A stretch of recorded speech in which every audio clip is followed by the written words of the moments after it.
சக்திகள் 100 ஆண்டுகளுக்கு முன்பாகவே ஆரம்பித்த வேலை திட்டத்தை உடைக்கணும்னா தலித்துகளும் இஸ்லாமியரும் ஒன்று கூடித்தான் ஆக வேண்டும், வேறு வழியில். எந்த இடத்திலிருந்து ஆரம்பிக்க வேண்டும் என்றால், இந்த தேசத்தை உடைக்க வேண்டும், மத ரீதியாக உடைக்க வேண்டும் என்று முன்வைத்தவர்கள் இந்துத்துவ அமைப்பினர். இந்து மகா சபையையும் RSS அவர்கள் ஆரம்பித்ததே இங்கு இருக்கக்கூடிய இஸ்லாமியர்களை எல்லாம் வெளியேற்றிவிட்டு தலித்துகளின் உரிமைகளை எல்லாம் மறுத்துவிட்டு ஒரு தேசத்தை கட்டியமைக்க வேண்டும் என்று நினைத்தார்கள். அதனால்தான் RSS இந்து மகா சபையும் 100 ஆண்டுகளுக்கு முன்பு உருவாக்கப்பட்டுச்சு. அதோட நிக்கமல்ல, ஒரு செய்தி நான் சேர்த்து சொல்ல நினைக்கிறேன். இந்த இந்திய துணைக்கண்டம், அது இந்தியா என்று சொல்லுகிறார்கள், இந்த துணைக்கண்டத்தில் இருந்து பிரிந்து போன முதல் நாடு பர்மா.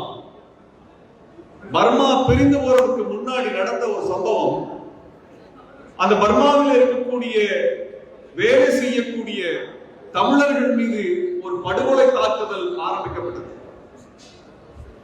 அங்கே ரங்கூன் துறைமுகத்திலே தமிழர்கள் கூலியாளிகளாக வேலை செய்தார்கள்.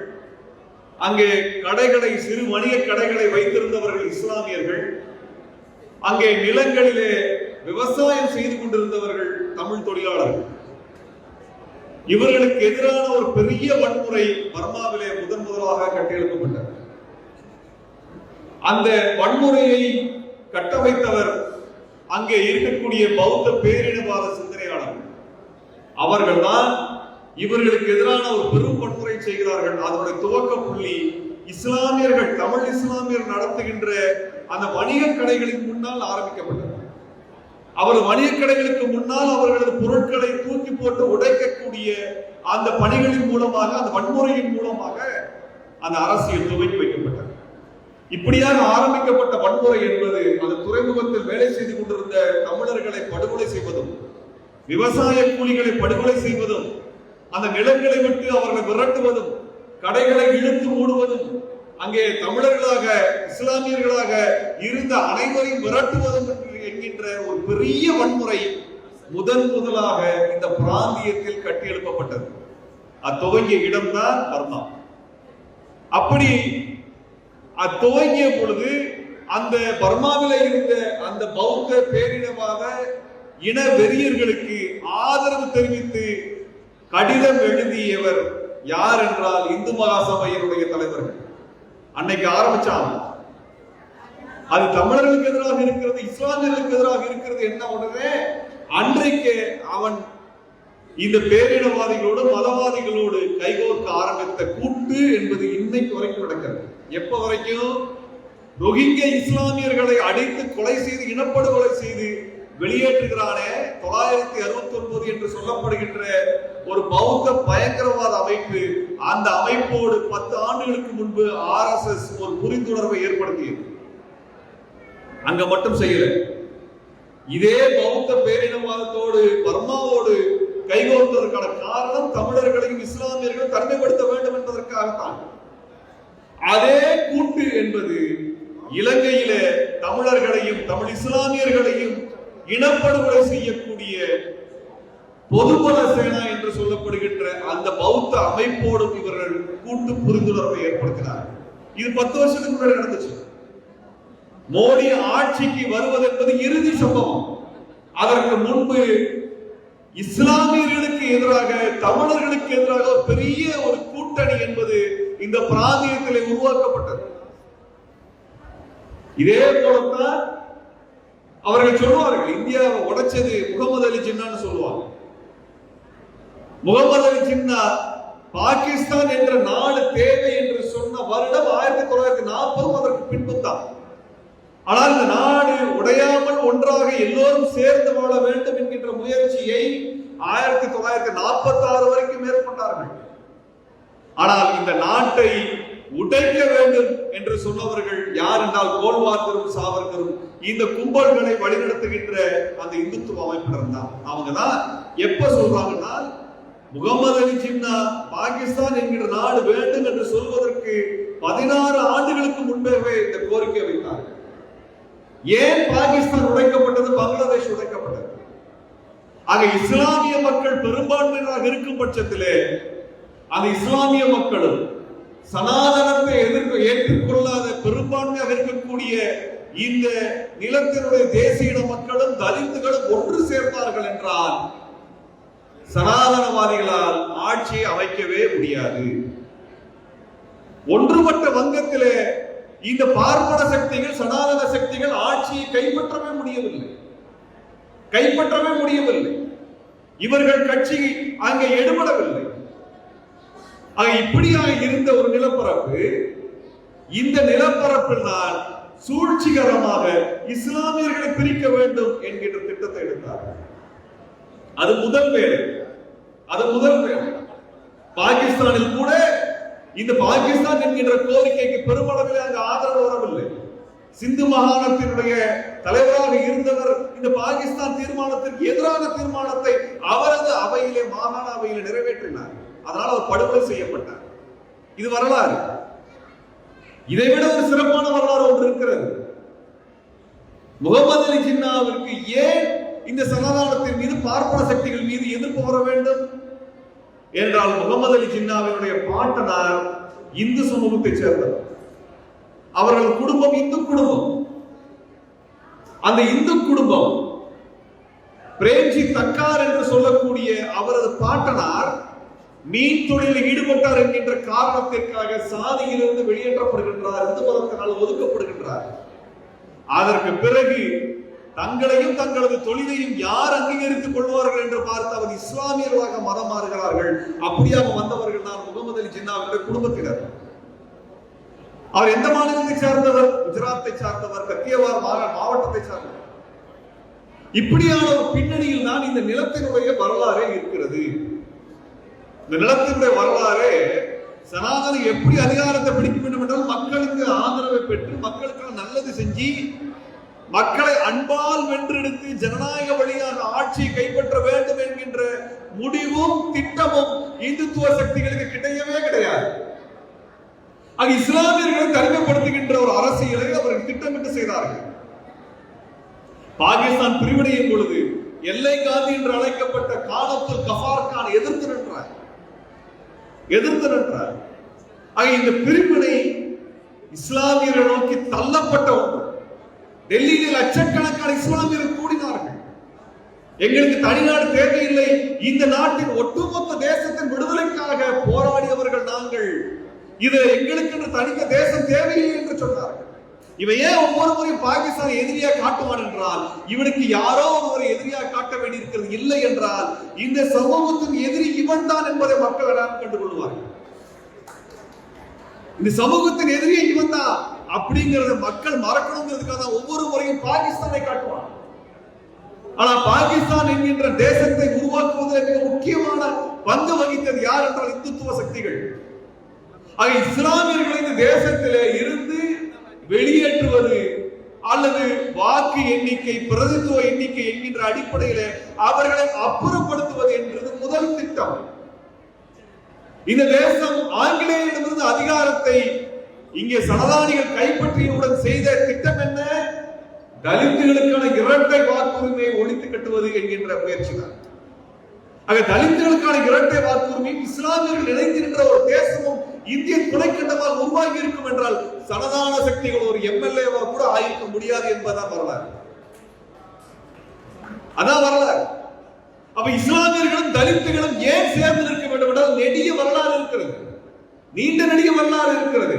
இந்த வரலாற்றின் பின்னணியில் இருந்துதான் இன்றைய அரசியலை நாம் பார்க்க வேண்டியது இருக்கிறது. இன்றைக்கு இந்த அரசியலின் முழக்கத்தினுடைய பின்னணியிலே ஒரு பெரிய வரலாறு இருக்கிறது. அந்த வரலாறை தான் சுருக்கமாக உங்களிடத்தில் நான் பகிர்ந்து கொண்டேன். இந்த பிராந்தியம் முழுவதிலும் சனதான சக்திகள் தங்கள் ஆற்றலை விரிவுபடுத்திக் கொண்டிருக்கிறார்கள். எல்லா இடத்திலையும் அகண்ட பாரதம் பேசுறானே, எதை அகண்ட பாரதம் பேசுறான்? இந்த நிலம் அவனுக்கு வேண்டும், மக்கள் தேவையில்லை,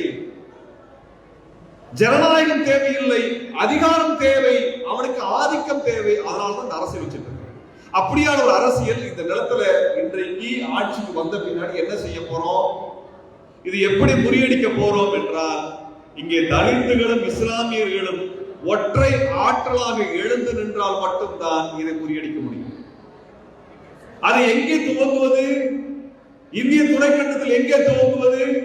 இந்த ஜனநாயக சக்தி, இந்த ஜனநாயக சிந்தனை, இந்த சமதானத்துக்கு எதிரான சிந்தனை, பார்ப்பனியத்துக்கு எதிரான சிந்தனை என்பது இந்திய துணைக்கண்டத்தில் தமிழ்நாட்டில் தான் வேர்விட்டு நின்ற ஒரு அரசியல். தமிழ்நாட்டில் தான் வேர்விட்ட அரசியல்.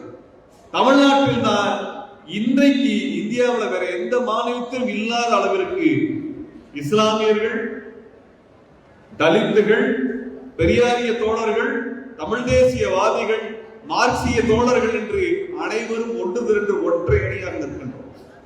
இந்த திராவிட சித்தாந்தமும் அம்பேத்கரியமும் மார்க்சியமும் தமிழ் தேசியமும் கோட்பாடாக இணைந்து நின்று இங்கே சனதானத்தை எதிர்த்துக் கொண்டிருக்கின்றோம்.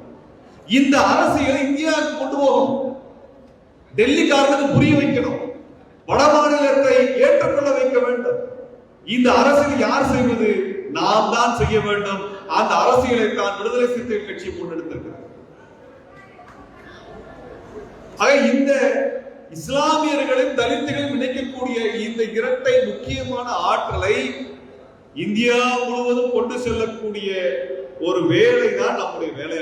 இந்த இணைப்பு இல்லாமல் வேறு எந்த இணைப்பு வந்தாலும் அது பாரதிய ஜனதா கட்சியை வென்று விடாது.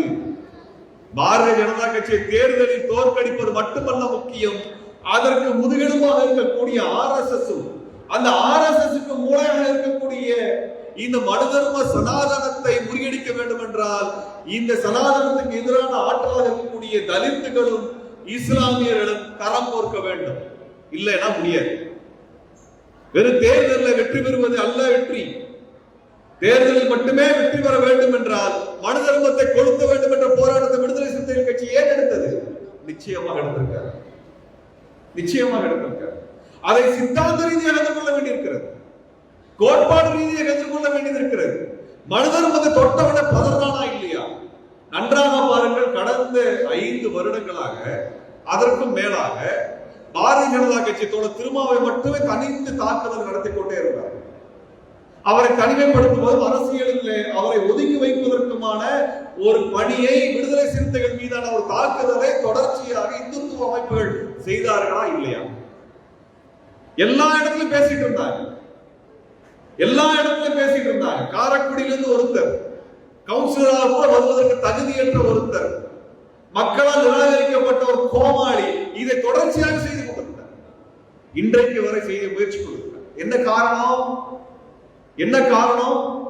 இங்க வெறும் தேர்தல் அரசியலாக மட்டுமே இந்துத்துவ எதிர்ப்பு அரசியலை வைக்காமல் கோட்பாடு அரசியலாக தோழர் திருமாவளவன் அவர்கள் பேசிய காரணத்தினால், செயல்படுகின்ற காரணத்தினால், அது மேல அவனுக்கு இருக்கக்கூடிய காழ்ப்புணர்ச்சி, இந்த அரசியல் கோட்பாட்டு நிலைப்பாடு என்பது பிற கட்சிகளுக்கும் நோயாக தொற்றிவிடக் கூடாது என்று அஞ்சுகின்றான்.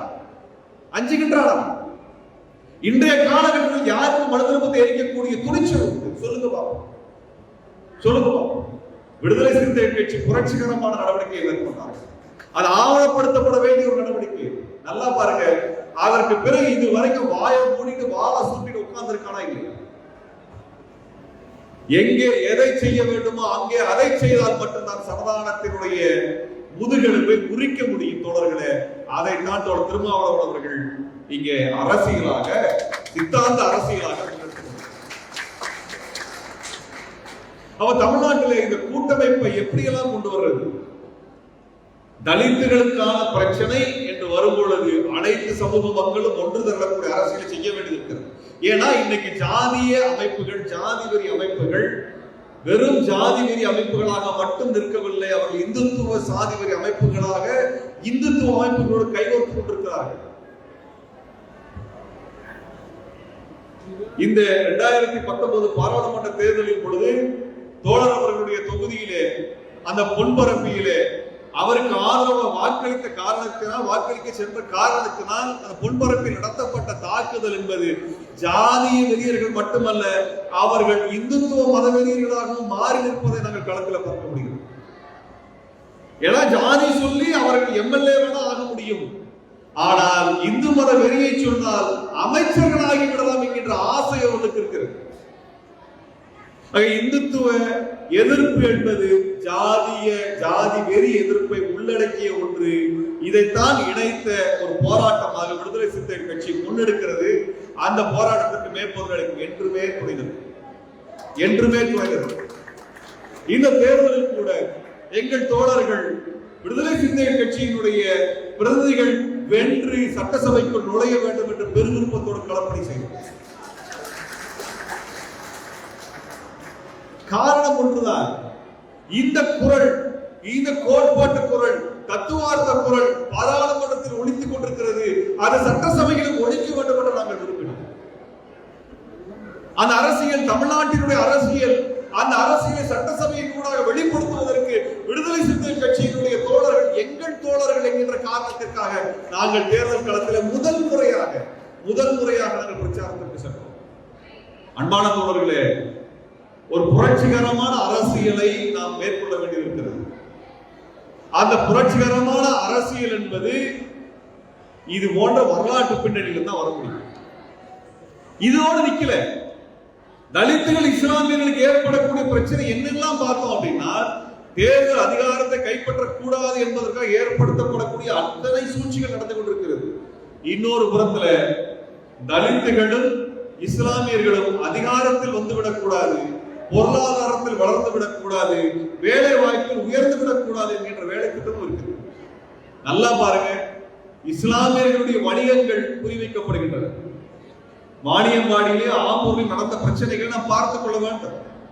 கோயம்புத்தூரில் நடந்த வன்முறை என்பது முழுக்க அவர்கள் அந்த பனியா மார்வாடி பொருளாதாரத்தை பாதுகாக்க வேண்டும் என்பதற்காக இந்துத்துவ ஆற்றல் நடத்திய வெறியாட்டங்கள் யார் மீது? இஸ்லாமியர்கள் மீது.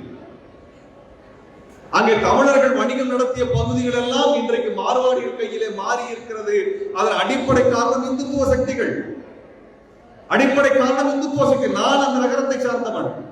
அந்த பகுதியில நான் பார்த்திருக்கின்றேன், சிறு வயது பொழுது பார்த்திருக்கின்றேன். அங்கே இருந்த இஸ்லாமிய வணிகர்களும் தமிழ் வணிகர்களும் இன்று கிடையாது. இந்துத்துவ சக்தி என்பது வெறுமனை எம்எல்ஏ ஆகணுங்கிறதுக்காகவோ அமைச்சராகவும் என்பதற்காக மட்டும் வரவில்லை. தமிழர்களுடைய வணிகத்தையும் பொருளாதாரத்தையும் சேர்த்து எடுக்க வேண்டும் என்பதற்காக வந்திருக்கிறார். அதற்காக தான் அங்கே வன்முறை வெறியாட்டம் நடத்தப்பட்டது. அன்பான தோழர்களே, இந்த அழிவு என்பது அனைத்து இடங்களிலும் அவன் கொண்டு வந்து நிற்பதற்கான வேலைகளை செய்து கொண்டிருக்கின்றான். இனிமேலும் நாம் இதை அனுமதித்து விடக்கூடாது. இஸ்லாமியர்கள் மீது கை வைக்கிறான் என்றால் அது எங்கள் பிணத்தின் மீது ஏறிதான் வைக்க வேண்டும் என்கின்ற முழக்கத்தை கொண்டவை. இஸ்லாமியர்களுக்கு சிஏ சட்டம், தலித்துகளுக்கு இந்த வன்கொடுமை சட்டத்தை நீர்த்து போக செய்யக்கூடிய வேலை.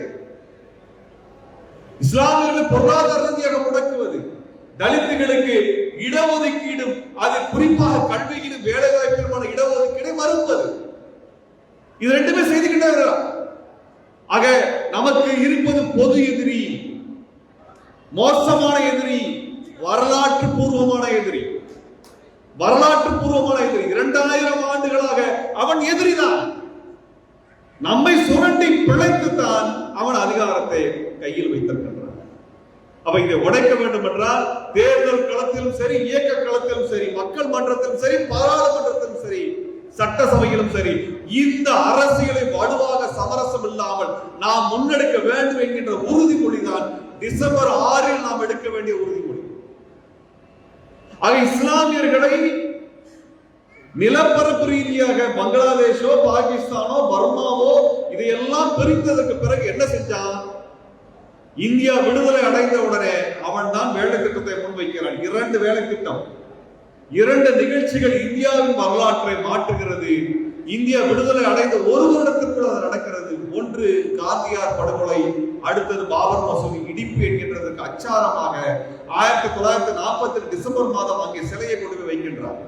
இதெல்லாம் சேர்ந்துதான் இன்றைய வரலாறாக மாறி இருக்கிற தோழர்களே.